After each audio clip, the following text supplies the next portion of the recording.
అందరిలాగా మీ మాటలు విని ఉంటే అమ్మాయి ఆ డోర్ ఎంట్రన్స్ గేట్ దగ్గర కూడా వెళ్ళలేకపోయేది. మనం కూడా అంతే కదా, మనకి ఎన్నో డ్రీమ్స్ ఉన్నా, ఎన్నో గోల్స్ ఉన్నా, మన ఫ్రెండ్స్ ఎవరైనా అరే నీ వల్ల కాదురా అంటే మనం ఈజీగా గివ్ అప్ చేస్తాం. అమ్మాయికి ఏం వినిపించలేదు కాబట్టి ధైర్యంగా లోపలికి వెళ్ళింది, తన అల్టిమేట్ డ్రీమ్ రీచ్ అయిపోయింది. మనం అందరి మాటలు వింటాం కాబట్టి స్టిల్ మనం ఇక్కడే ఉన్నాం. మనం లైఫ్లో సక్సెస్ అయితే హ్యాపీగా ఫీల్ అయ్యే వాళ్ళకంటే మనం ఫెయిల్యూర్ అయితే హ్యాపీగా ఫీల్ అయ్యే వాళ్ళే ఎక్కువ మంది ఉంటారు. ఈవెన్ నీ బెస్ట్ ఫ్రెండ్ అనుకుంటావు చూసావా, నీ బెస్ట్ ఫ్రెండ్ కూడా హ్యాపీగా ఫీల్ అవ్వదు.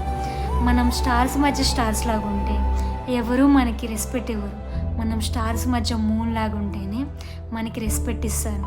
మనం కూడా అమ్మాయిలాగా ఏం వినిపించుకోకుండా మన అల్టిమేట్ డ్రీమ్ మనం రీచ్ అవ్వాలి. మనం అందరిలాగా మాటలు వింటూ ఉంటే మన డ్రీమ్స్ ఎప్పటి